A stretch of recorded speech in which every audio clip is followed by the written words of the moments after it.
The late autumn sun, pouring through the massive floor-to-ceiling windows of the Rossi Estate tasting room, bathed everything in a warm, amber light.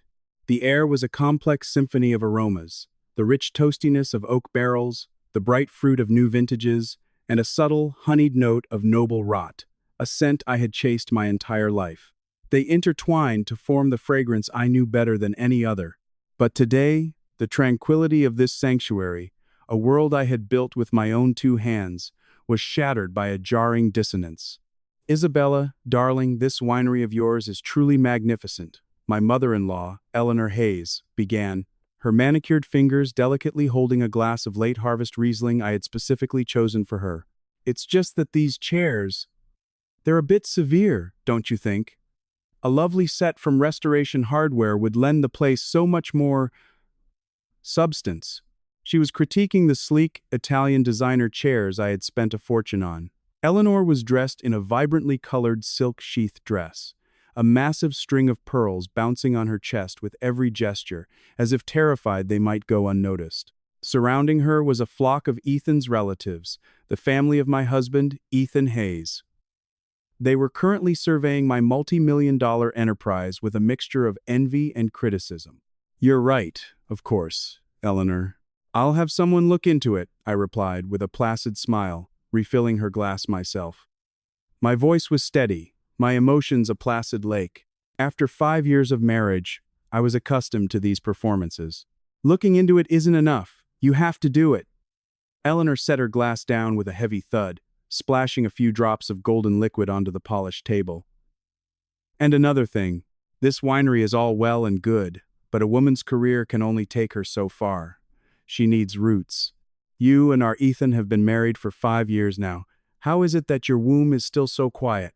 Look at your cousin-in-law, Susan, 2 babies in 2 years. Now, that's a blessing. You just work yourself like a man, running your body into the ground." The air in the room instantly crystallized. The relatives' gazes shifted as one, zeroing in on my abdomen. The pity, speculation, and schadenfreude in their eyes felt like 1,000 tiny needles pricking my skin. My hand, holding the wine bottle, didn't tremble. The polite, distant smile remained fixed on my face. "Eleanor, these things depend on fate. You can't rush them." "Fate? Fate is just an excuse." Eleanor's voice climbed an octave. "Ethan is the only heir to the Hayes name. If you really can't produce a child, then don't just occupy the position and prevent someone else from doing the job. Don't stand in the way of our family's legacy." The words were laced with venom. The curve of my smile tightened slightly, but I held my composure. I scanned the room, looking for Ethan. In moments like these, he, as my husband, should have been the one to step in and defend me, but he wasn't there. Not only was he absent, but his ever-present executive assistant, Ashley Vance, was also nowhere to be seen. "Where's Ethan?" I asked softly, setting the bottle down. A distant cousin was quick to answer. "Oh, Ethan said he needed to go check on some equipment in the fermentation facility. He told us to start without him. Ashley went with him, to take notes or something." "Check equipment?" Today was a private family tasting I had arranged specifically for them. All production had been halted. Ethan, despite his title as vice president of the winery, knew next to nothing about the art of winemaking. What equipment could he possibly be checking? Just as suspicion began to bloom in my mind, my nose caught a discordant note in the air. As a master vintner, my sense of smell had been honed over years of rigorous training to the point where I could distinguish the subtle aromatic differences between grapes grown on the sunny and shady sides of the same vineyard row. Now, in this space dominated by the noble scent of wine, I detected the cloying, cheap smell of rose perfume.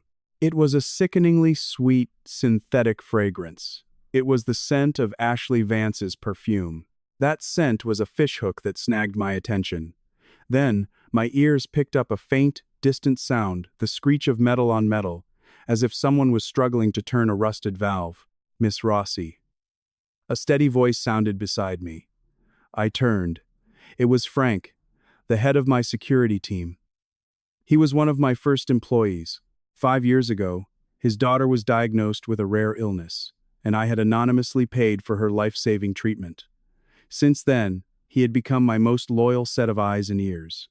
He held a tray with a clean wine glass, approaching me as if it were routine, using his body to shield me from the other's view. Tank number 7, in the temperature-controlled fermentation hall. The VP and Miss Vance went inside, Frank murmured, his voice so low only I could hear. His weathered face was a mask of anger and concern. They turned off the auxiliary lighting when they went in. I was on my patrol and thought it was strange, but I didn't turn off the internal maintenance camera. My heart plummeted, seized by an invisible hand. Tank 7. That was my specialized tank, reserved for small batch, experimental, top-tier vintages. To ensure absolute purity, it underwent the most stringent physical sterilization after every use. It was supposed to be empty. I looked at Frank, saw the distress and worry in his eyes. My fingers brushed against the cool, smooth glass of the wine bottle. The cold sensation brought a chilling clarity to my thoughts. I understand, I nodded, my voice unnervingly calm. Go on about your work. I can handle this. Frank's lips moved as if to say more, but he simply gave a sharp nod and walked away. I took a deep breath. The cheap perfume seemed to hang heavier in the air. I plastered a perfect smile back onto my face and turned to the still complaining Eleanor. Eleanor, and all our dear relatives, I am so sorry. The executive chef for this evening's dinner has a question that I must personally address. Please, continue tasting. I have a few bottles of the 82 Chateau Margaux in the cellar. I'll have Ethan bring them out for everyone to enjoy shortly. The mention of the legendary wine made everyone's eyes light up. The displeasure vanished from Eleanor's face, replaced by a wave of dismissal. Go, go. Business is important. Just make sure there are plenty of main courses tonight. I turned elegantly, my heels clicking on the floor as I walked out of the boisterous tasting room. Each step felt like I was walking on thinning ice, steady, but with the imminent threat of shattering. I didn't cry. There wasn't even the slightest urge to.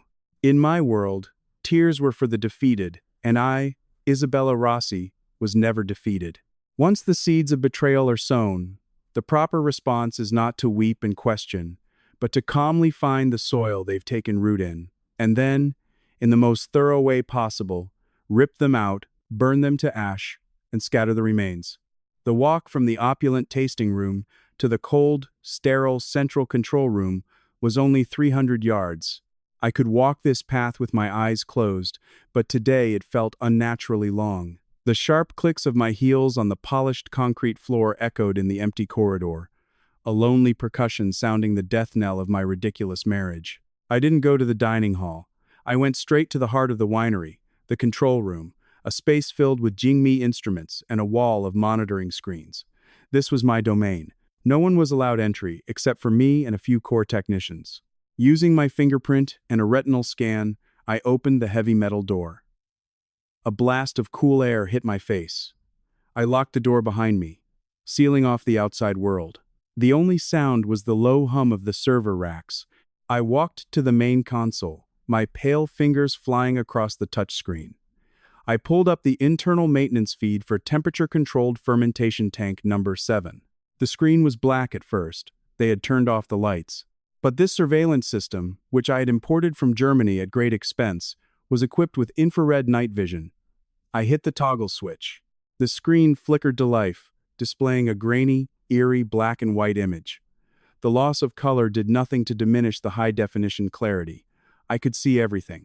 In that instant, I felt the blood drain from my body, an icy rage mixed with nausea shooting up from my feet to the crown of my head. Inside the massive stainless steel fermentation tank, a space like a small, domed chapel, two naked bodies were shamelessly entwined on the cold steel floor, a floor meant only for the purest grape must. The man was my husband of 5 years, Ethan Hayes. The man who always presented himself as gentle, cultured, and obedient to my every word was now behaving like an animal in heat, his face twisted in a sneer of conquest I had never seen before. And beneath him was the secretary I had personally promoted, Ashley Vance. The girl who always wore white dresses and subtle makeup, who called me Bella with a shy deference, was now writhing wantonly beneath him. She was wearing a man's white dress shirt, clearly not her own. It was the Armani shirt I had personally ironed for Ethan last month. The collar still bore the tiny, embroidered grapevine leaf I had stitched there myself to distinguish it. The monitor's audio was terrifyingly clear. Their sordid gasps and whispers filled my ears. "Ethan, you're so bad." Ashley's voice was a saccharine coo. "Bringing me to a place like this. It's so cold and hard. If Isabella finds out, she'll kill me." "Don't worry about it," Ethan panted, his movements not slowing. "That woman trusts me completely right now. Besides, she's a piece of wood, no fun at all, not like my darling Ashley. Look at this place. This is her most prized tank. Today, we'll screw right here in her holy temple, grinding her under our feet. But the money hasn't all been transferred yet. What if she finds out?" "Relax. I've got people on it." Ethan's voice was thick with disdain and greed. "Isn't my mother putting on a show for us right now? As long as we keep her happy. Once next month's financial audit is done, I can wire all the winery's liquid assets to our offshore company. I've even got someone to mix a little something into her coffee. It'll give her a nervous breakdown without her even knowing it. Everyone will just think she's exhausted and overworked. And this whole damn winery, it'll all be ours." A sweet, metallic taste rose in my throat. Psychotropic drugs, asset stripping. So my 5 years of marriage, my acceptance and support of his entire family, was nothing more than an elaborate scam in the eyes of my dear husband. I thought I had married for love. Instead, I had invited a wolf into my house, nurtured a viper that was poised to swallow me whole. I stared at the screen, my nails digging so deep into my palms that they drew blood, but I felt no pain. On the monitor, Ashley seemed to grow even more excited. She reached out, her fingernails scratching something onto the smooth interior wall of the tank. "Ethan, honey, when we get the money, you'll divorce that old hag, right? See? I've carved our love right into her proudest creation." The camera zoomed in. I could clearly see the words she had scratched into the food-grade stainless steel, crooked yet glaring. "Isabella Rossi, the barren old bitch." Snap. The last thread of reason in my mind broke. I didn't listen anymore. I muted the audio, and the world fell silent. I watched the two grotesque bodies on the screen, still performing their oblivious act, completely unaware of the impending doom. I slowly straightened up and walked to a nearby storage locker. I pulled out a pair of white work gloves and put them on with meticulous care. Then, I picked up my phone. Without a moment's hesitation, I sent a chillingly calm text message to the head of the engineering department. "Bring 2 of your best TIG welders to the external service hatch of Tank 7 immediately. We are conducting an emergency anaerobic maceration experiment. Highest security clearance." After sending the text, I called Frank, my head of security. "Frank, lock down all access to Fermentation Hall H. No one is to get near Tank 7 except for the 2 engineers. Also, invite Mr. Hayes' new personal assistant, a young man named Kevin, to the security office for a cup of coffee. He is not to leave until I return." After I had done all this, I deleted the call logs and the text message. I looked back at the monitor. The 2 figures seemed to have finished their tryst and were starting to get dressed. A cold, mirthless smile stretched across my lips. "If you love my wine tank so much, then you can stay in here and ferment. Forever." I walked out of the control room and back into the corridor. The firestorm of rage that had nearly consumed me moments ago had now settled into a dead, frozen sea. My mind was crystal clear. Every step, every detail, was being calculated with surgical precision. By the time I reached the area housing Tank 7, the 2 welders, dressed in blue overalls, were already waiting with their equipment, their expressions serious. They were the most skilled master craftsmen at the winery, and they always followed my orders without question. "Miss Rossi," they said, standing straight as I approached. I nodded, my gaze fixed on the massive, gleaming stainless steel tank. Its external service hatch was double insulated and tightly sealed. I could almost imagine Ethan and Ashley inside, getting dressed, still savoring their little adventure, perhaps even laughing at my stupidity. "Begin," I said, my voice flat, betraying no emotion. Tank 7 is about to undergo a rare experimental process, oxygen-free carbon dioxide maceration. This experiment requires a hermetic seal of aerospace-grade quality. I want you to weld the external service hatch shut along every seam. There can be no leaks whatsoever. And I mean weld it shut. I want a permanent seal. The two welders hesitated. The older one spoke up uncertainly. Miss Rossi, if we weld it shut, what about future maintenance? This experimental cycle is a long one. At least 3 years. I'll have my own plans for what happens in 3 years, I said, my tone carrying the unquestionable authority of a master vintner. This is a core trade secret. Your job is to follow my orders and then sign a top-level non-disclosure agreement. Do you understand? My gaze was cold and sharp. The two master craftsmen dared not question me further. Understood, they said in unison. They pulled down their protective masks and fired up their welding torches. Screech. A blinding blue-white arc of electricity flared to life, like a swarm of dancing vipers, biting into the seam between the heavy steel door and the tank body. The air instantly filled with the acrid smell of superheated metal. Sparks flew, illuminating my expressionless face.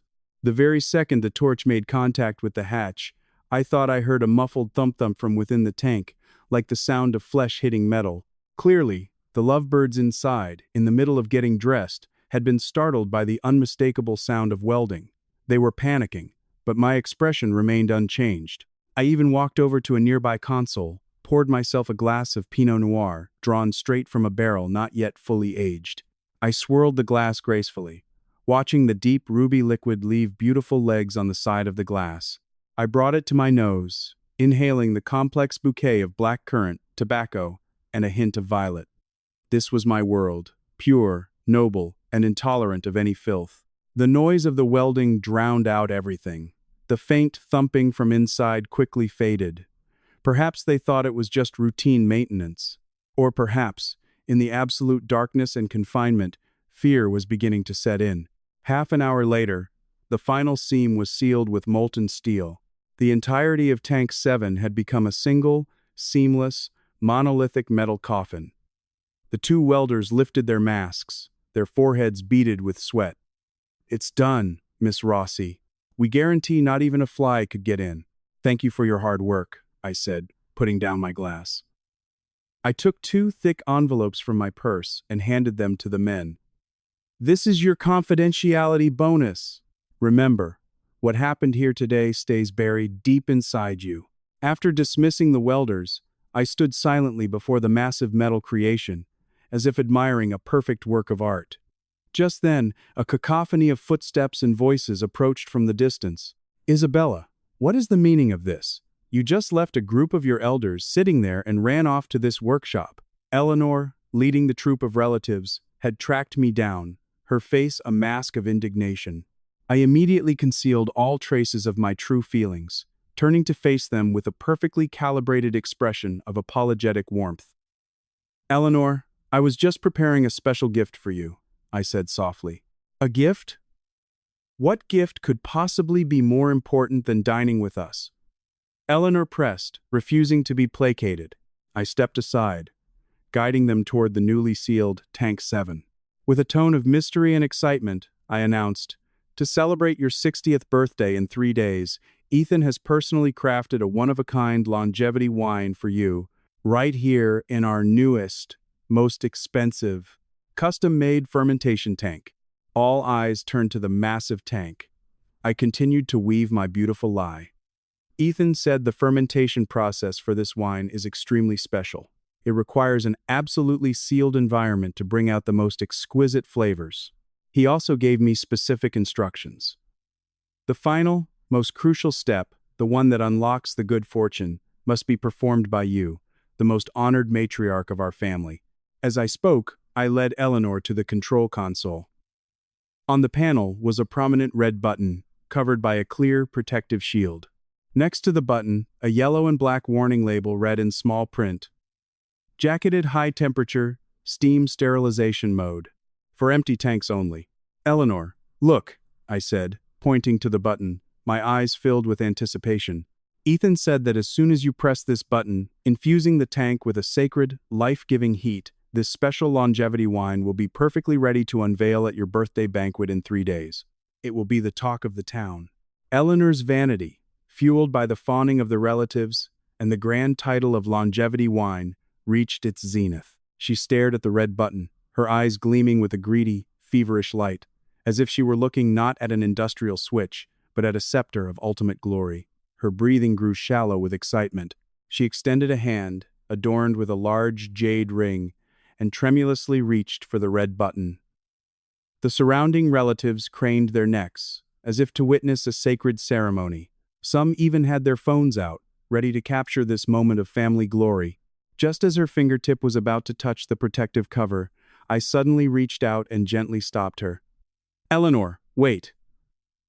My voice was laced with a perfectly feigned note of concern. Ethan also mentioned that this infusion of life-giving heat is extremely powerful. There might be a loud noise.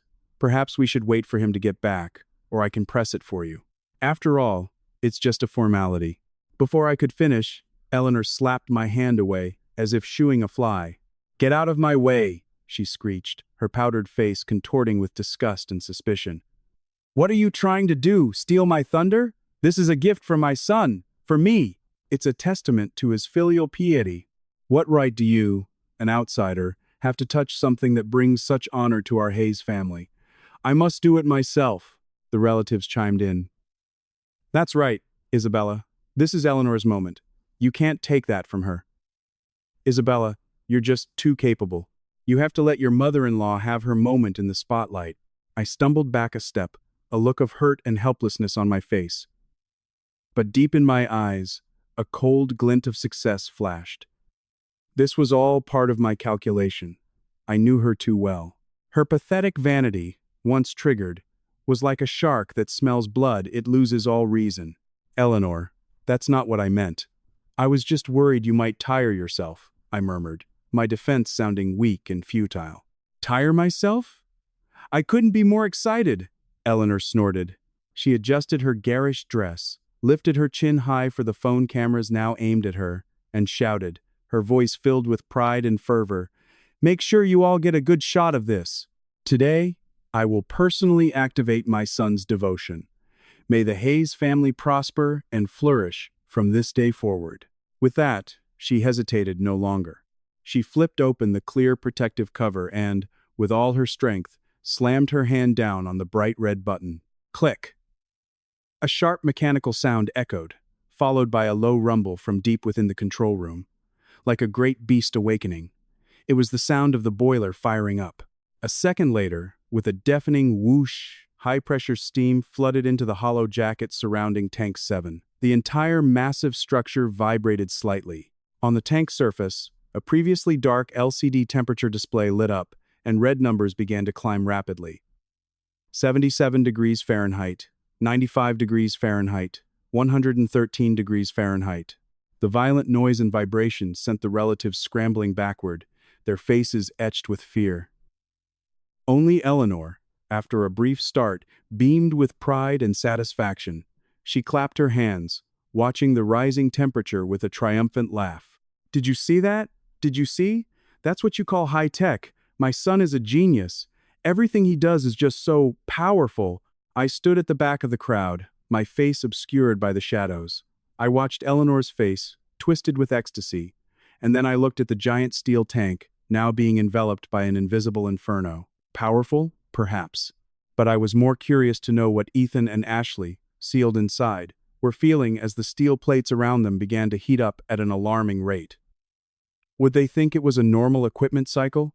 Or would they realize they were trapped in a giant pressure cooker? The high-temperature steam wouldn't create an open flame, but through thermal conduction, it would slowly, relentlessly raise the internal temperature of the tank, making the air inside scorching and thin. It was a slow, cruel cooking process. They wouldn't die instantly. They would experience dehydration, severe burns, and suffocation. They would be slowly roasted in unimaginable pain and terror.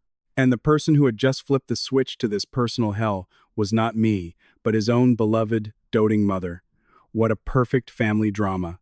Eleanor was still basking in the crowd's admiration, completely oblivious to the fact that her single, forceful push had not only cleared every obstacle from my path, but had also personally shoved her precious son into an abyss from which there was no return. As the high-temperature steam continued to pour into the jacket, the surface temperature of Tank 7 climbed to a staggering level, finally stabilizing at 185 degrees Fahrenheit on the LCD display. Even from several feet away, you could feel a searing wave of heat. All right, everyone, the activation ceremony was a resounding success. I clapped my hands, breaking Eleanor from her reverie with an enthusiastic smile. Eleanor, dear relatives, let's head back to the tasting room, shall we? The dinner is about to be served. The chef has prepared some exquisite bluefin tuna belly tonight. The allure of fine dining quickly erased the crowd's fear of the heat. They surrounded Eleanor, and the whole procession moved back towards the main building. Just before leaving, Eleanor glanced back at the giant, heat-radiating tank and said proudly to those around her, "You see that? That's the passion of my son." The crowd dispersed, and the vast fermentation hall returned to its quiet state, leaving only the silent, scorching steel tank, like a dormant volcano, mutely testifying to the horror unfolding within. I didn't leave immediately. In a corner of the workshop, I saw Frank firmly holding down a struggling young man. It was Ethan's new personal assistant, Kevin. His face was ashen, his eyes wild with terror, his mouth muffled by Frank's large, rough hand, allowing only desperate, muffled sounds to escape. I walked over slowly. Frank saw me and released his grip. Kevin collapsed to the floor like a boneless heap, gasping for air. He looked up at me, his eyes filled with the kind of terror reserved for seeing a demon. "Miss Rossi," he stammered. "And Mr. Hayes, they're in there. I saw them go in. You can't heat it. They'll die." "Oh?"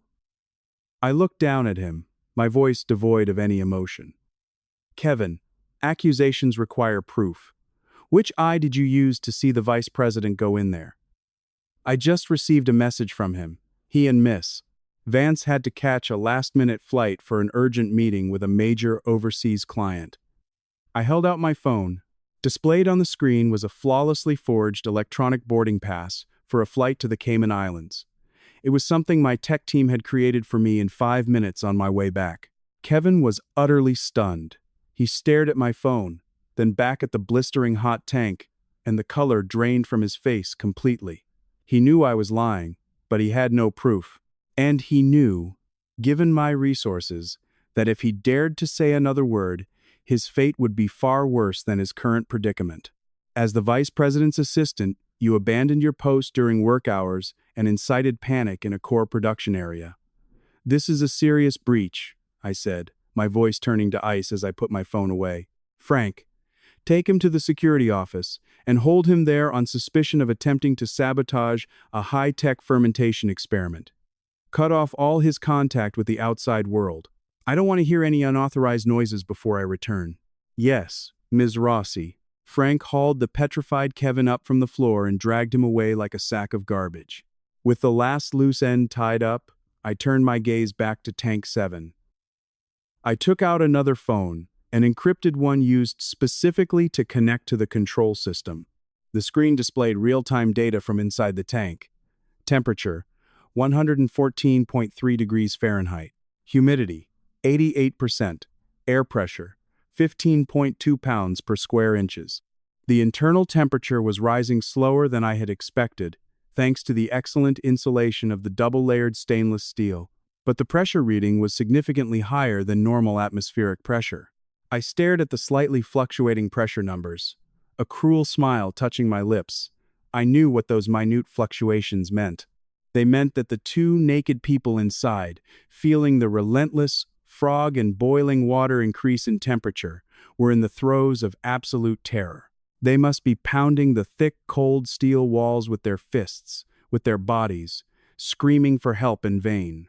Every impact, every desperate breath, caused a minuscule change in the air pressure within the sealed container, and those changes were now being faithfully transmitted by the sensitive sensors and displayed on my phone screen. It was the most beautiful symphony in the world. I didn't turn off the heating program. In fact, using my phone, I increased the steam output by another 5%. I wanted them to be conscious, to feel every moment of their skin blistering, their bodies dehydrating, the air depleting. I wanted them to pay the longest, most agonizing price for their betrayal and their greed. I returned to the banquet hall as if nothing had happened. It was already a scene of festive cheer, with glasses clinking and laughter echoing. Eleanor was holding court at the main table, surrounded by relatives, boasting about her son's business acumen and his limitless future success. I picked up a glass of champagne and walked over to her, my voice gentle. "Eleanor, Ethan just texted me. He said the contract in the Caymans is incredibly important and he might be there for 3 or 4 days. He asked me to apologize to you on his behalf for not being here for your birthday. But he promised he would bring back the biggest gift to honor you." Hearing the words biggest gift, Eleanor's face lit up, all previous disappointment vanishing into thin air. "That boy, always so thoughtful," she said, patting my hand, her tone much warmer now. "And Isabella, you too. With your husband away, you must take good care of the winery. Don't let anything go wrong." "You can rest assured, Eleanor," I said, looking at her face, flushed with alcohol and vanity, my smile gentle and harmless. "I'll take very good care of the winery. Not a single penny will be lost. No, not a single penny will be lost. Everything that is mine, I will take back, and everything that you stole, I will make you vomit back up, with interest." Late that night, after the guests had departed, I returned alone to the empty control room. On the screen, the air pressure fluctuations inside Tank 7 had grown fainter and fainter, almost flatlining. I knew their struggle was nearly over. But their punishment had only just begun. After seeing off the last of the guests, the winery finally returned to its rightful tranquility. I didn't go back to the villa, a house filled with the false memories of my life with Ethan. Instead, I went directly to my private suite on the top floor of the main office building. This was my true kingdom. I shed the expensive gown I wore for the party and slipped into a comfortable silk robe. I brewed myself a strong black coffee and stood before the floor-to-ceiling window, looking out at the moonlit vineyard. The neat rows of vines stood like a silent army, guarding this land, and my war had just begun. I opened my safe and took out an encrypted hard drive. It contained the core financial data backups for the Rossi estate since its inception. For the past 5 years, to give Ethan the semblance of being the man of the house, I had handed over most of the daily financial approval authority to him. I had naively believed that my trust would be met with his gratitude and loyalty. Looking back now, it was like entrusting a flock of sheep to a fox.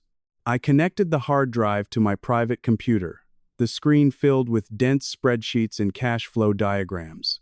I felt no desire to sleep. The caffeine and the flames of vengeance made my mind sharper and more focused than ever.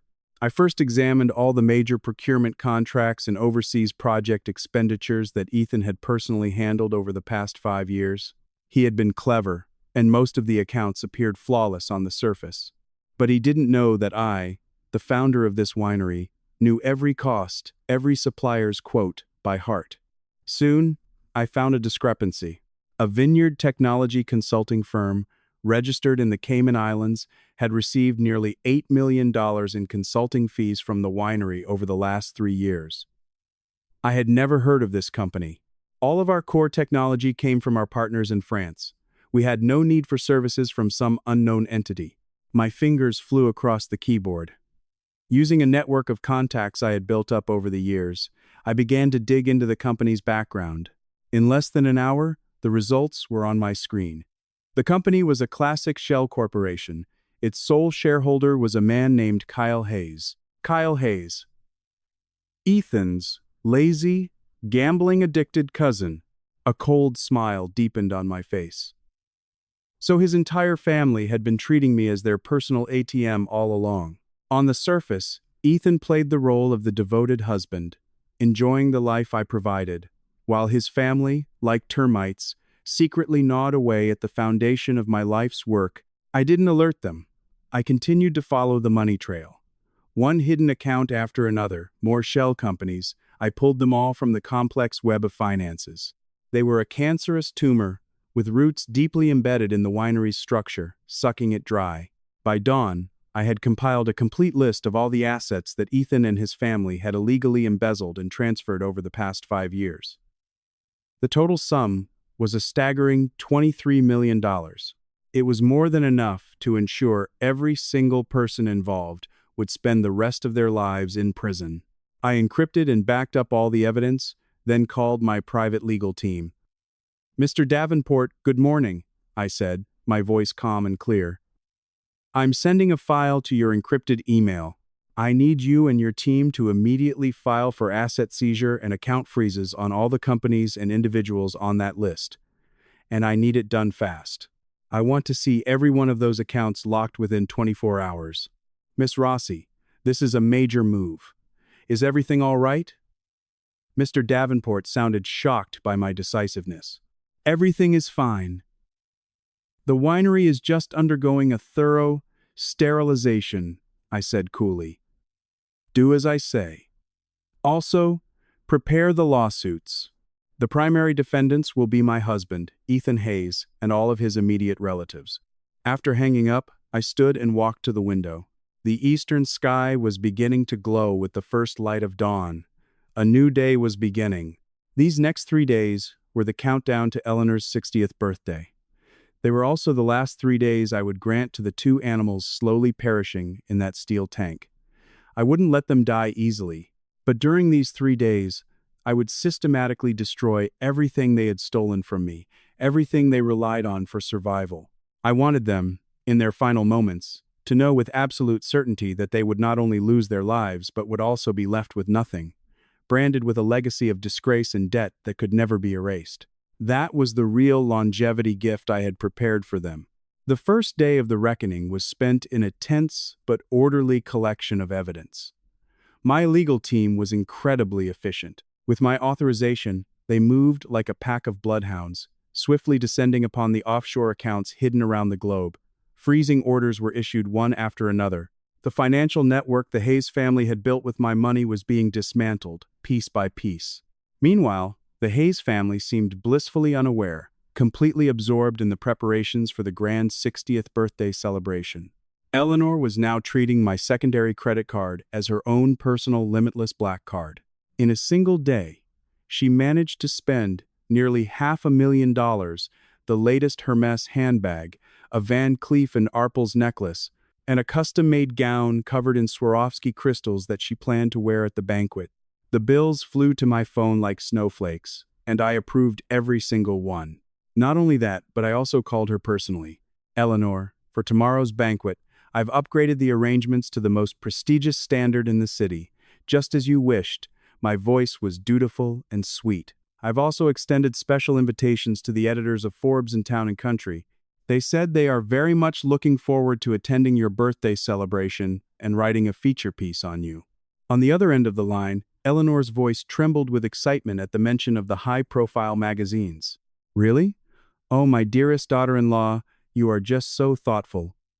Don't you worry, tomorrow I will be sure to sing your praises to them, and of course, sing the praises of our Ethan. It's my pleasure, Eleanor. You are Ethan's mother. Your dignity is the dignity of our entire family," I said with a smile. Hanging up the phone, the smile instantly vanished from my face. Whom the gods would destroy, they first make mad. Eleanor's vanity was the sharpest knife in my arsenal. I was going to turn this birthday banquet into a highly publicized execution. I would let her, at the peak of her glory, at the moment she felt most in control, watch her entire world crumble before her very eyes. That afternoon, something unexpected, yet entirely predictable happened. Ashley Vance's parents, a pair of crass, middle-class suburbanites, stormed into my office with a few thuggish-looking relatives in tow. "Isabella Rossi, what have you done with my daughter?" Ashley's mother slammed her hands on my desk and shrieked. "We haven't heard from her in 2 days.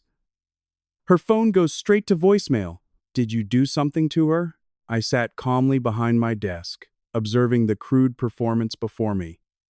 "Mrs. Vance, please, calm down," I said, signaling my assistant to offer them water. Ashley is my assistant, not my personal property. How would I know her whereabouts? Don't play dumb with me. Our Ashley told us she was going overseas with your Ethan to close a huge deal. But I've checked, and there are no recent flights to Singapore. You're lying, her father accused, pointing a finger at me. Oh, is that what Ashley told you? I feigned surprise, raising my eyebrows. I then turned to my desktop computer and pulled up a video file. It was a pre-edited clip from the security camera at the main gate of the winery, time-stamped 2 nights ago.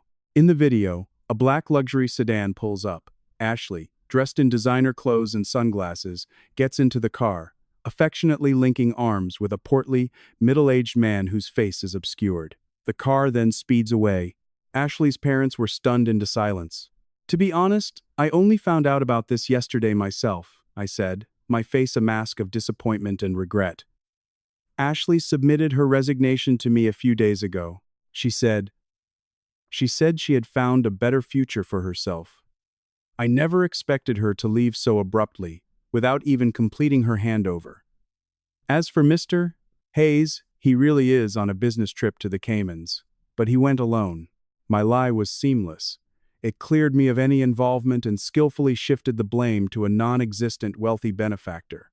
Ashley's parents exchanged looks, their expressions shifting from rage to shock, and then to a certain, unmistakable greed.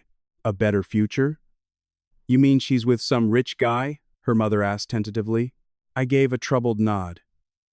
I'm not at liberty to disclose his identity. I can only say that Ashley's future lifestyle is probably beyond anything we can imagine. Perhaps she just wants a fresh start and doesn't want to be bothered by the past. My words completely dispelled their suspicions. In their minds, their daughter had struck gold.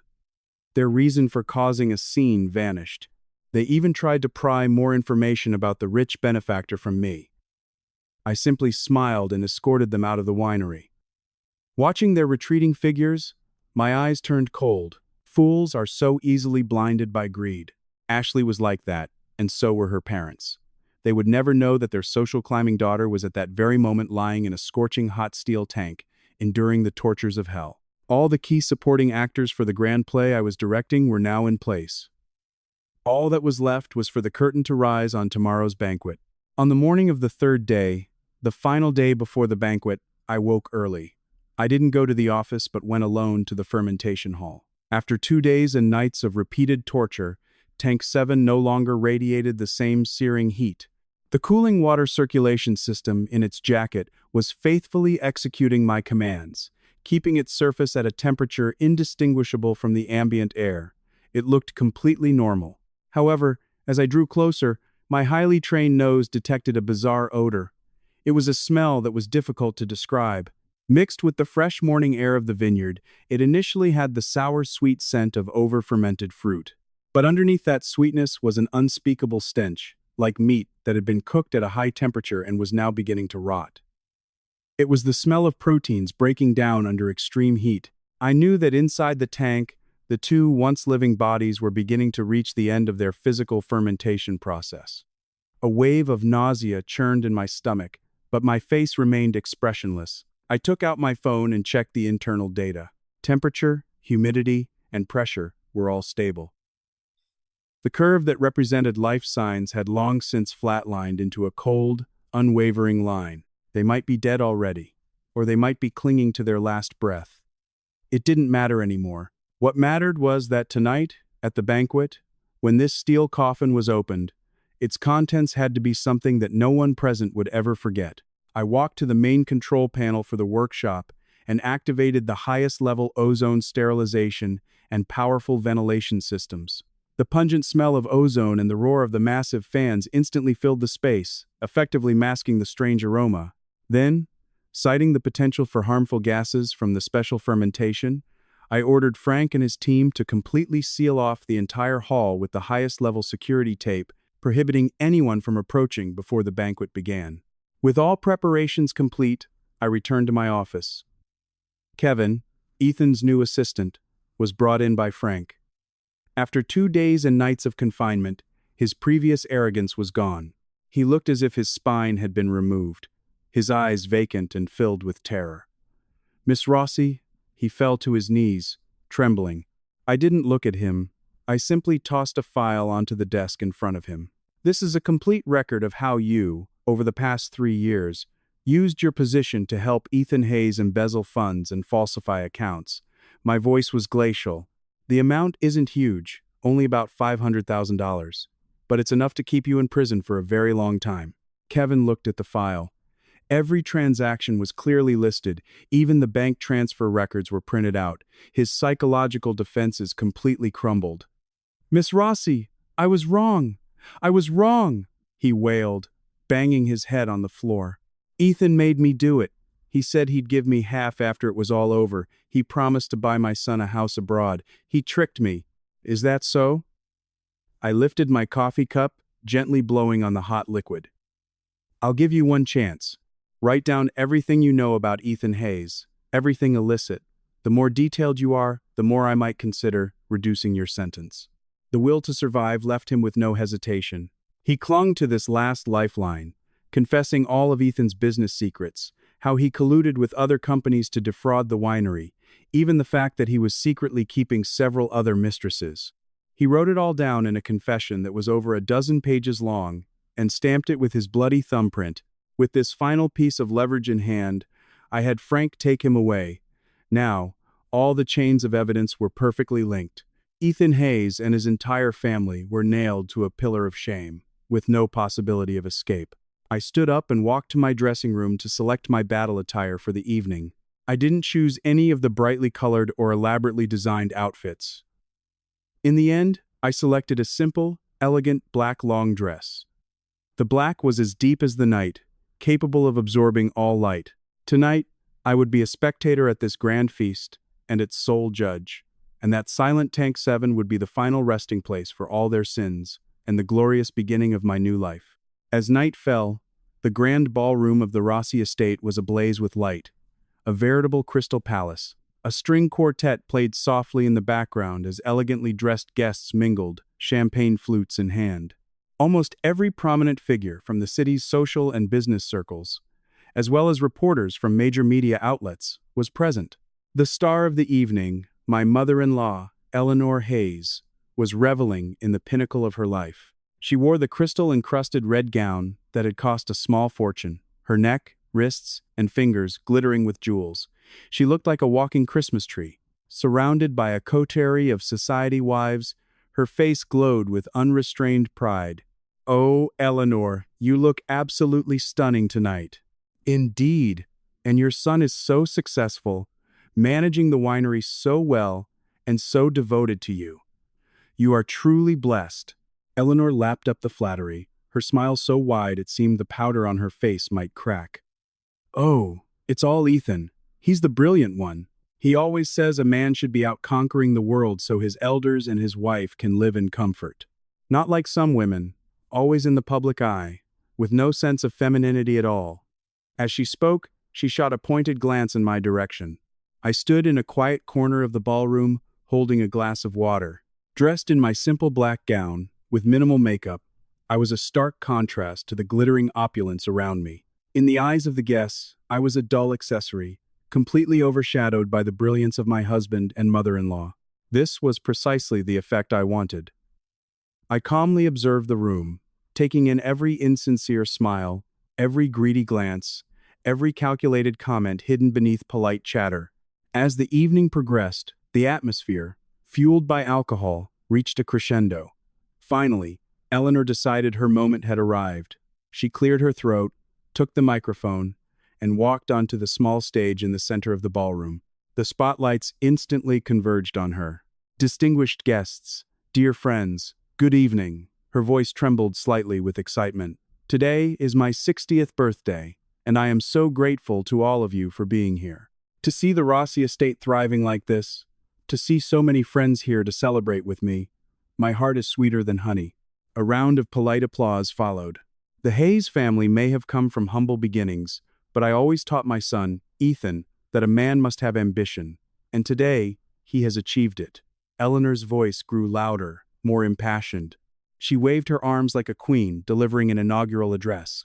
"Not only has he made this winery a resounding success, but he has also used the latest technology to prepare a truly unique birthday gift for his mother. Everyone's curiosity was piqued. The reporters' cameras all swiveled to face her. This great gift is a newly developed vintage from our winery, a longevity wine, filled with devotion and good fortune, Eleanor announced proudly. 3 days ago, I personally pressed the activation button, and tonight, right here, with all of you as my witnesses, I will personally open this cask of wine and share this good fortune with every one of you. As she finished speaking, a video began to play on the large screen behind her, a video I had specially prepared. It showed Eleanor, 3 days prior, surrounded by her fawning relatives in the fermentation hall, confidently pressing the red button. With dramatic editing and a soaring orchestral score, the moment was made to look solemn and sacred. Eleanor watched her on-screen self, her face a mask of pure satisfaction. Now, she took a deep breath and shouted with all her might. And now, I invite you all to join me in the fermentation hall to witness this momentous occasion. The ballroom erupted. The guests gasped and cheered, their anticipation for the mysterious longevity wine at its peak. Surrounded by the crowd, Eleanor, like a triumphant general, marched proudly at the head of the procession. I followed at the very back of the crowd, watching her bloated figure, puffed up with desire and vanity, a cold, deathly smile slowly spreading across my lips. Go on. Go and open your Pandora's box. I guarantee the surprise inside will be one you'll never forget. The grand procession moved from the brilliantly lit ballroom to the cold, sterile fermentation hall. The temperature dropped, and the melodious strains of the string quartet were replaced by the low hum of industrial fans, creating a strange, oppressive atmosphere. At the entrance to the hall, Frank and a team of security guards in black uniforms stood waiting. The massive Tank 7 stood silently in the center of the workshop, bathed in a spotlight, looking like a silver, silent monument, exuding a disquieting chill. The security tape was removed, and the crowd surged in, surrounding the tank. The reporters' cameras were already aimed at the welded-shut hatch, ready to capture the moment of uncorking. Eleanor, her face flushed with excitement, strode to the front. She seemed to already taste the sweet nectar of the longevity wine, to already hear the chorus of praise. She stood before the tank and waved her hand imperiously at the two welders who were waiting. Well, what are you waiting for? Open up my son's gift of devotion. The two welders were the same master craftsmen who had sealed the hatch 3 days ago. Their expressions were conflicted, but they picked up the plasma cutter they had prepared. Just as the cutter was about to be activated, I rushed forward from the back of the crowd, my face a picture of anxiety and concern. I grabbed Eleanor's arm. "Eleanor, wait!" My voice was not loud, but in the noisy environment, it was sharp enough to draw everyone's attention. "What is it now?" Eleanor glared at me, her eyes filled with annoyance. "This is a crucial moment. Don't you dare cause trouble." "Eleanor, it's not that," I said, my eyes welling up, my voice trembling almost imperceptibly. I just checked the back-end data. The fermentation process for this wine seems abnormal. The internal pressure and aroma readings are very unstable. For safety's sake, perhaps we shouldn't open it tonight. Let's wait for Ethan to get back and have him inspect it himself, all right? My performance was flawless. I perfectly embodied the image of a concerned, responsible daughter-in-law, too timid to defy her mother-in-law. As expected, my words of caution were like gasoline on a fire to Eleanor. She hated it when I acted more knowledgeable and professional than her in public. It made her feel that her hard-won authority was being challenged. "What do you know?" she shrieked, flinging my hand off. "This is a new technology developed by my son. Of course, there might be some abnormal reactions. Stop being a wet blanket and ruining everyone's fun. I'm telling you, Isabella, I am opening this wine tonight, and no one is going to stop me." She turned to the two welders and bellowed, "What are you two waiting for? Didn't you hear me? Cut it open. Now!" The guests began to whisper among themselves. "Miss Rossi is being a bit much. It's her mother-in-law's big night. She's just trying to show off, isn't she? She's an outsider, after all. She doesn't understand devotion." I lowered my head, letting their judgmental words wash over me like knives, but in the unseen corner of my mouth, a cold smile of triumph formed. Of course, I knew the aroma was unstable. Of course, I knew opening the tank was dangerous. I needed to be the one to warn you in front of everyone. And you, for the sake of your pathetic vanity, would inevitably be the one to personally give the order to open the gates of hell in front of everyone. That way, whatever happened next would have nothing to do with me. It would be a tragedy of your own making, the product of a foolish, greedy mother. The two welders, no longer hesitating, pulled down their masks. The piercing screech of the plasma cutter tore through the silence of the workshop. A high-energy plasma jet shot out, carving a blinding line of fire across the thick steel plate. Sparks rained down, illuminating the faces of the crowd, faces filled with anticipation, curiosity, and schadenfreude. My own heart was a placid lake. In my mind, I began a silent countdown. 10, 9, 8. The roar of the plasma cutter echoed through the cavernous workshop, each sound a beat in a death march. A waterfall of sparks cascaded down as the smell of burning metal filled the air. Everyone held their breath, craning their necks, waiting for the historic moment. Eleanor stood closest to the hatch, her hands clenched into tight fists, her eyes glued to the ever-widening incision. Finally, with a loud clang, the circular steel plate was cut free and fell heavily to the ground. The moment the hatch was pulled open, there was no fragrant bouquet of wine. Instead, a wave of stench, impossible to describe, erupted from the opening like a tsunami. It was a vile combination of hot steam, the overwhelmingly foul odor of bodily fluids, and, most horrifyingly, the smell of meat that had been repeatedly cooked and was now beginning to putrefy. The smell was so potent, so penetrating, that it instantly enveloped the entire workshop. A woman in the front row was the first to retch, bending over and covering her mouth. Immediately after, screams of horror and sounds of vomiting filled the air. The crowd scattered like startled birds, desperately trying to escape the source of the horrific odor. The reporters' flashes were still going off wildly, but their faces were now masks of terror and disbelief.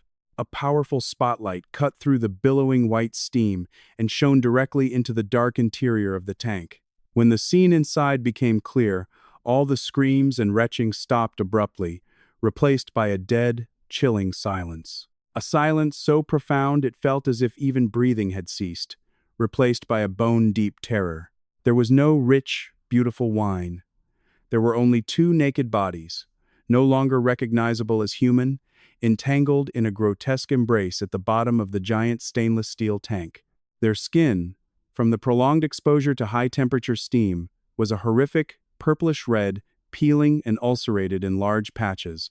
They looked like two tattered dolls that had been boiled in water. Severe dehydration and burns had caused their bodies to shrink, their features to contort into an unrecognizable mess.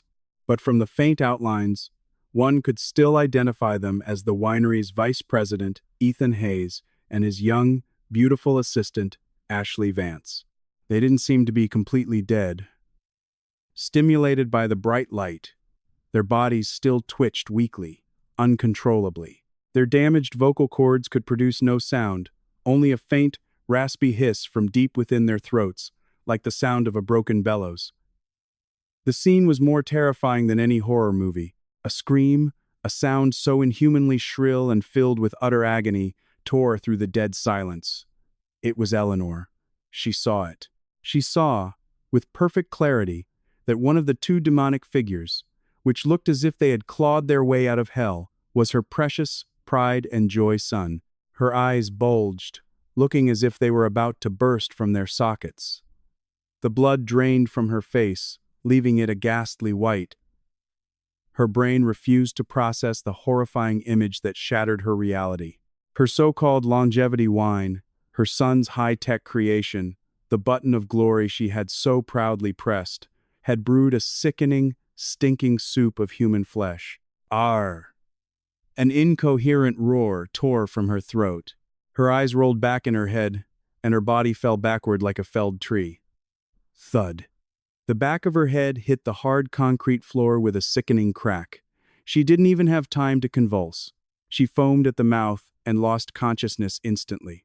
The matriarch has fainted. Call an ambulance. It's a murder.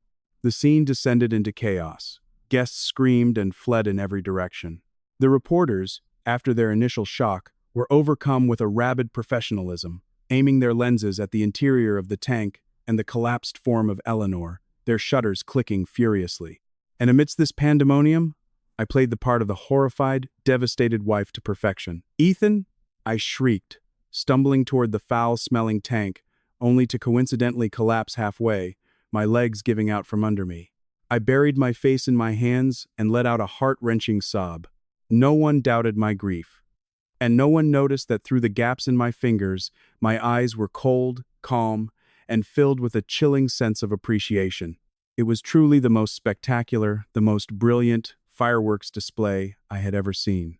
The flashing red and blue lights of police cars shattered the tranquil night of the winery, painting every grapevine in an eerie glow. The wail of sirens mingled with the hushed sobs and horrified whispers of the guests, creating a surreal symphony. I was half supported, half shielded by two female officers, led away from the hellish crime scene.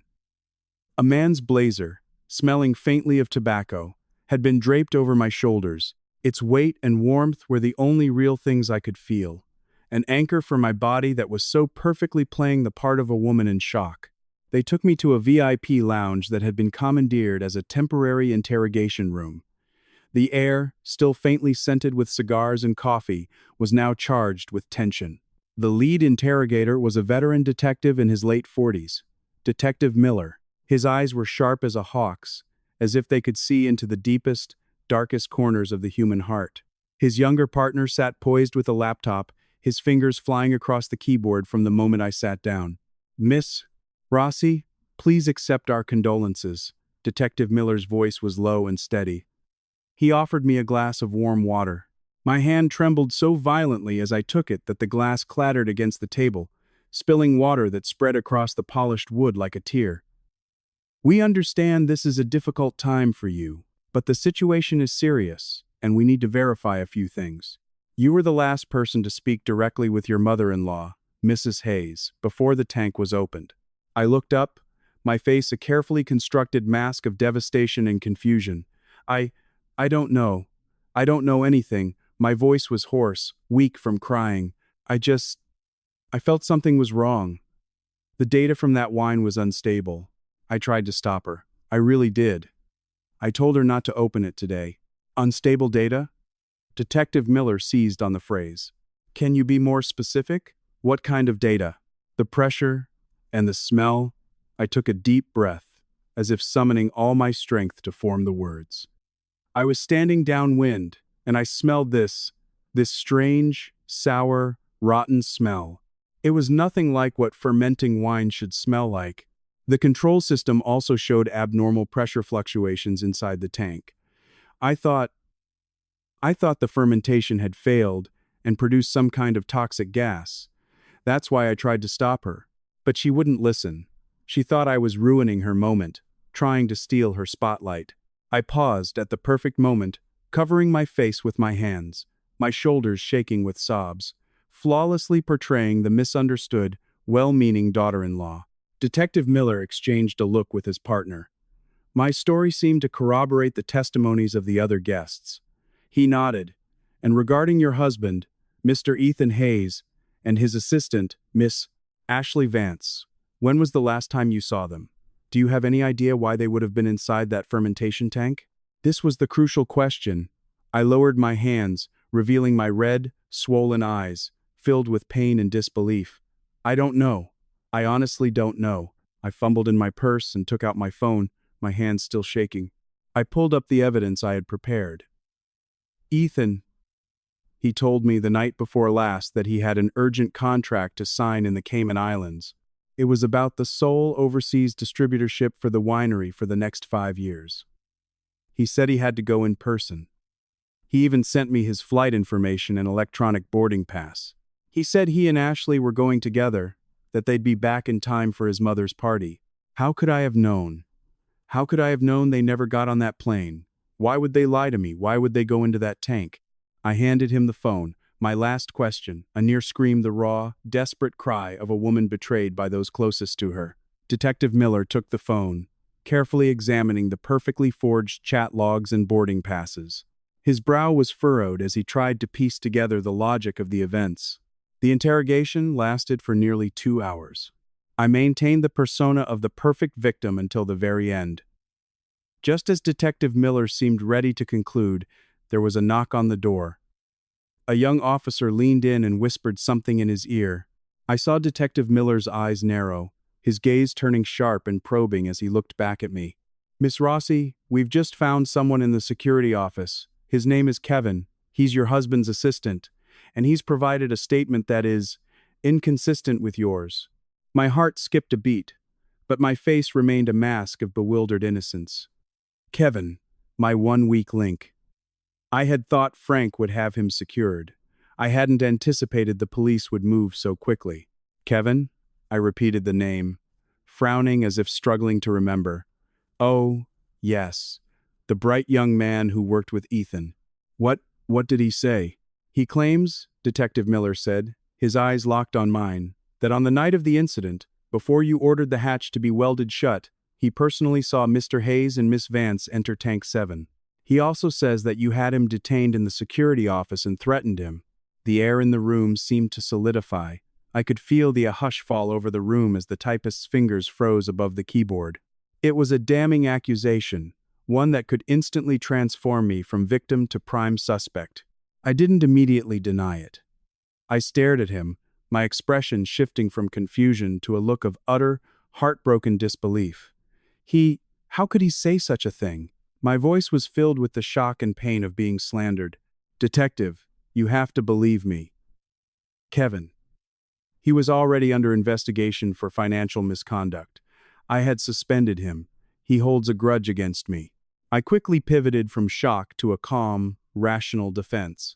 I retrieved another document from my purse, the confession Kevin had written, detailing how he had helped Ethan embezzle company funds, complete with his thumbprint in red ink. "He wrote this confession himself last week," I said, placing the document on the table.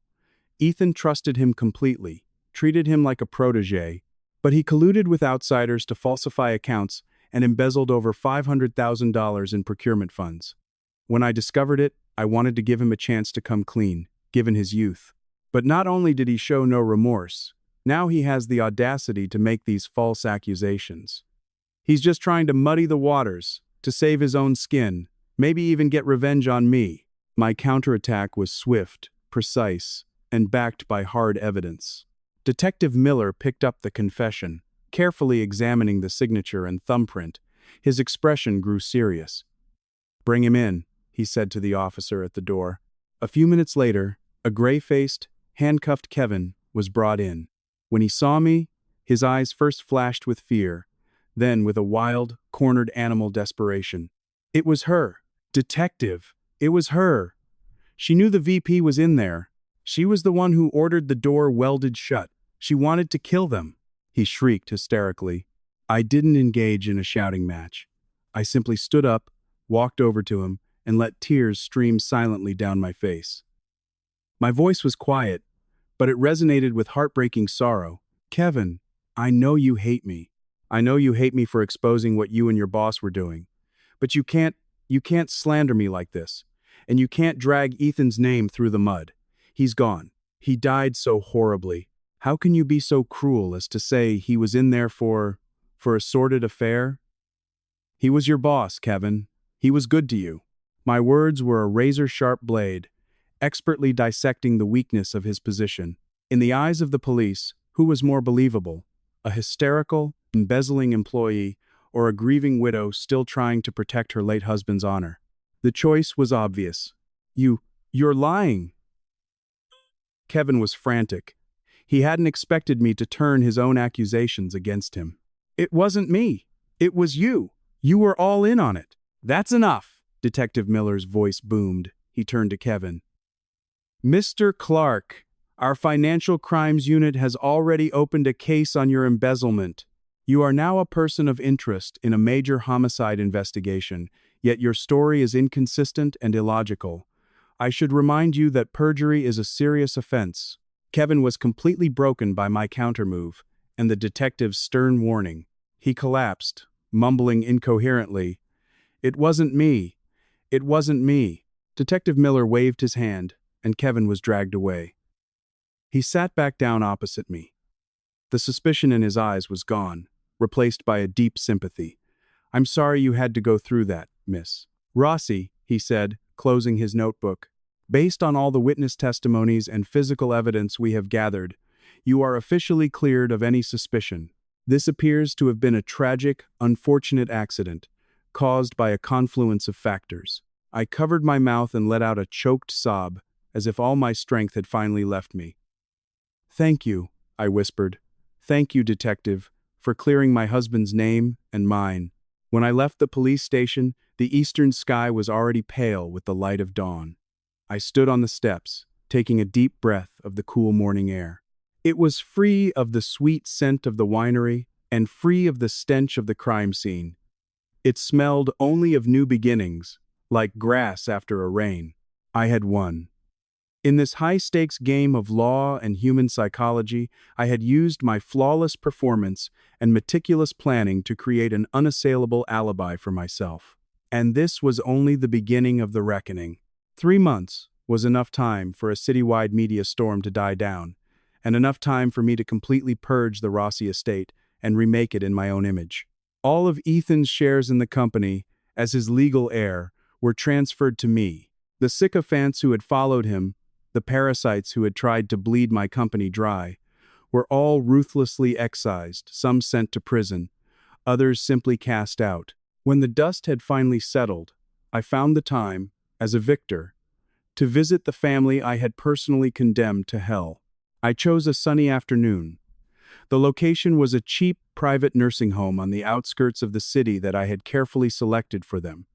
It was less a hospital and more a warehouse for the dying. The air hung thick with the smell of disinfectant, incontinence, and rotting food.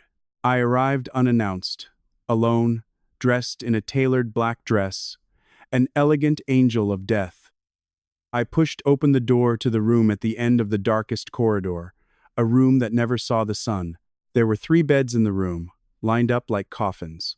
On the left was Ethan, on the right, Ashley, and in the middle, my dear mother-in-law, Eleanor. I walked to Ethan's bed first. He was no longer recognizable as a human being. His torso, with all 4 limbs partially amputated, lay on the yellowed sheets like a piece of charred wood. A web of cheap tubes connected his nose, throat, and wrists to the old, beeping monitors beside his bed. His face was a landscape of scar tissue. Only his clouded eyes moved slightly at the sound of the door opening, a sign that he was still alive. I pulled up a chair and sat down gracefully beside him.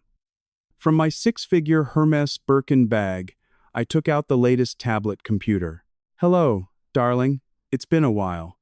I came to see you." My voice was as soft as silk, but every word was a poison-tipped icicle aimed at his only remaining connection to the world, his hearing. "Look," I said, showing him the screen. "This is our company's latest quarterly report. Profits have doubled again. And it's all thanks to you. If it weren't for your untimely demise in the line of duty, I never would have had the opportunity to implement such a thorough restructuring." The heart rate monitor beside his bed began to beep erratically, the line spiking wildly. I smiled with satisfaction and swiped to the next photo. It was a picture of me, smiling radiantly, standing next to a handsome, sophisticated Frenchman. Behind us stretched the endless rows of the vineyard. "Let me introduce you. This is Pierre, my new head winemaker. He's brilliant and so attentive. He told me he's never met a woman like me, one who combines the gentleness of the East with the strength of the West. Oh, and we just got back from a research trip to Burgundy. The sunshine there is just beautiful." "Beep, beep, beep," the monitor shrieked, its red light flashing frantically. A guttural, animalistic sound rattled from Ethan's scarred throat, and his mutilated body convulsed beneath the sheets. "Don't get too excited, darling," I said, turning off the tablet and leaning close to his ear, my voice a conspiratorial whisper. "It's not good for you. You need to stay alive. You need to live for a long, long time, so you can hear me share every single happy moment of my future with you. Your assets, your status, your women, they're all mine now. And you have nothing. You're just a piece of breathing, feeling, rotting flesh. So you just lie here and listen, and watch, and feel this personal hell that you created for yourself. I straightened up and, without another glance, walked over to Ashley's bed. She lay still, like a broken doll. Her eyes were covered with thick gauze, and her mouth was slightly agape from the surgery on her vocal cords, drool trickling from the corner. She was conscious. The sound of my heels on the linoleum floor made her one mobile hand, covered in skin grafts, clench spasmodically. I had nothing to say to her. The greatest contempt is to be ignored. I walked to the middle bed, to my esteemed mother-in-law. Eleanor had aged decades in 3 months. Her face, twisted from the stroke, was covered in age spots, her eyes cloudy and vacant. But when she saw me, those vacant eyes ignited with a venomous, insane hatred. She stared at me, her mouth opening and closing, a garbled "Abba Abba" sound coming from her throat as she tried to curse me with all her might. I ignored her rage. I took something out of my bag, a palm-sized red button, an exact replica of the one from the control panel, the switch to hell. I placed it gently on the bed beside her, next to the one hand she could still move slightly, a hand that had withered into a claw. "Eleanor, do you recognize this?" I smiled, like a dutiful daughter sharing a fun toy. "See? I brought one just for you. It can sit here with you, every day. Every morning, when you wake up, you'll see it, and you'll remember how glorious you were that day, how proud you were. You'll remember that it was you, with your own hand, who sent your precious son into that steel tank." Her reaction was even more violent than I had expected. She recoiled as if stung by a scorpion, desperately trying to pull her hand away from the red button. Her body thrashed on the bed, making the frame groan. Her eyes were bloodshot, tears and saliva streaming down her face. It wasn't sadness. It was pure, bone-deep terror. Just then, the door to the room burst open. A man, reeking of alcohol, his eyes red-rimmed, stormed in, pointing at me and screaming, "Isabella, you venomous bitch! You dare to show your face here?" It was Kyle Hayes, Ethan's gambling-addicted cousin. He must have been turned away by some law firm, realized he wasn't getting a cent, and worked up the drunken courage to confront me. I didn't flinch. I didn't even turn to look at him. My gaze remained locked on Eleanor's face, twisted in terror. "You see, Eleanor, the men of the Hayes family have always been so disappointing," I said softly. Kyle charged at me, but before he could get close, 2 of my bodyguards, who had been waiting outside the door, stepped in. They grabbed him, one on each side, and pinned him to the floor, as if he were a child. "Isabella, you'll rot in hell. I'll come back to haunt you," he screamed, still struggling. Only then did I turn around slowly and look down at him, my eyes as cold as a Siberian winter. "Haunt me? You won't get the chance." I took one last document from my bag and threw it in his face. "This is all the evidence of your money laundering through offshore accounts and your involvement in illegal gambling. I was going to let you off easy, but it seems you'd prefer to spend your life in prison. My lawyers will make sure of it." Kyle's curses died in his throat. He stared at the documents, the color draining from his face. He went limp, a deflated sack on the floor. I watched this unfold, then turned my gaze back to my dear mother-in-law. I saw the last flicker of fire in her hate-filled eyes extinguish, replaced by a pure, boundless despair. She had just witnessed the last man of her family be utterly crushed before her, like an insect. "Enjoy," I said, and with that final word, I turned and left that room of decay and despair, that private hell. The moment the door closed behind me, I heard a single, piercing, inhuman shriek from within. I knew that the thread of her sanity had finally snapped. A year later, in the heart of autumn, the sun shone brightly, painting the rolling vineyards of the Rossi estate in a sea of gold. The air was filled with the sweet fragrance of ripe grapes and the rich scent of the earth.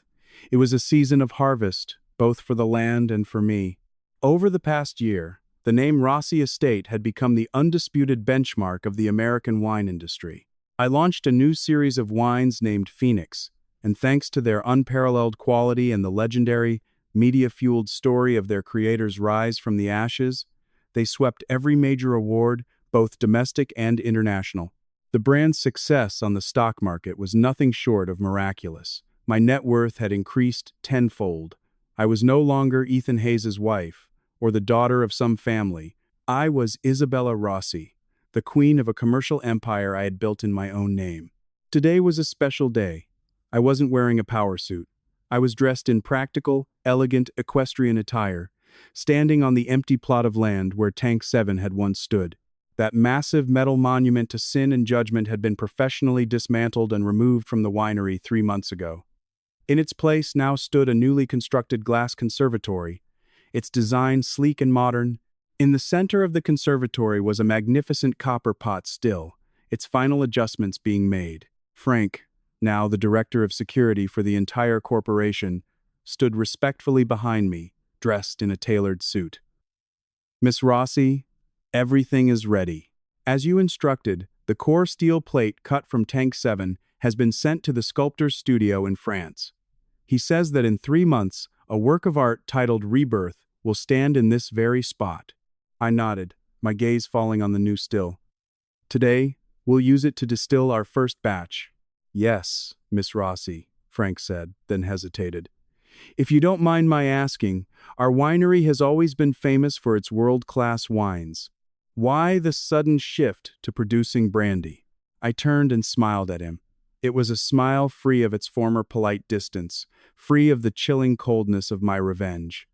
It held only the calm, clear-eyed serenity of one who has weathered the storm.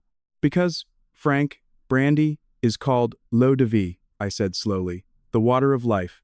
Its creation requires the fermented wine to be heated twice in a still, distilling and purifying it down to its very essence, its heart.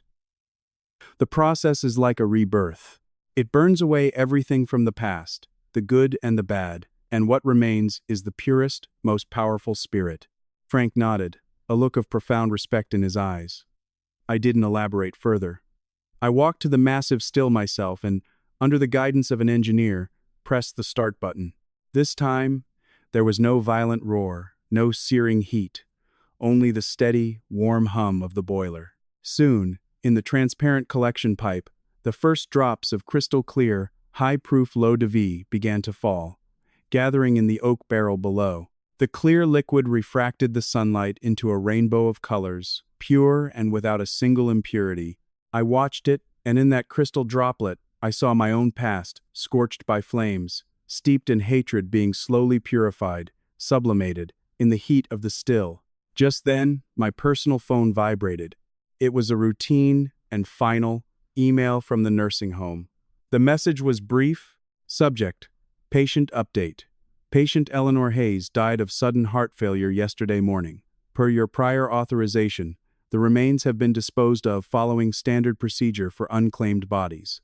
At the bottom of the email was a postscript.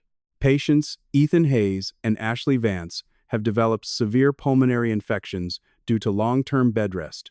Their account balances are insufficient to cover further antibiotic treatment. The hospital predicts a life expectancy of no more than 1 week. I read the email without expression. Then, with a simple swipe of my finger, I dragged the message, and the contact itself, into the trash and permanently deleted it. Whether they lived or died, whether they rotted today or next week, was of no consequence to me anymore. When hatred has served its purpose, it, like the impurities in the distillation process, is stripped away and discarded. My life no longer needed their suffering as its touchstone. I turned and walked out of the conservatory, out of that place of new birth, and into the vineyard behind it. I reached out and picked a cluster of deep purple, glistening Cabernet grapes from the vine. The fruit was full and sweet, staining my fingertips with its crimson juice. I placed a grape in my mouth. The rich fruitiness and perfect balance of sweet and tart exploded on my palate. This was the fruit of my own labor, the harvest I had personally guarded. I looked up at the horizon. The setting sun had painted the entire sky a warm, amber color. It was the exact color of the finest vintages in my cellar, the ones that had been sleeping in oak barrels for 10, 20 years, waiting to be opened. My life, too, was like a fine wine. It had known the bitterness of young tannins, the agony of fermentation, the trial by fire of distillation. But now, all that was in the past had settled, transformed into a complex, mellow, and profound bouquet. I raised my hand to the amber sky, as if raising an invisible glass. To the phoenix.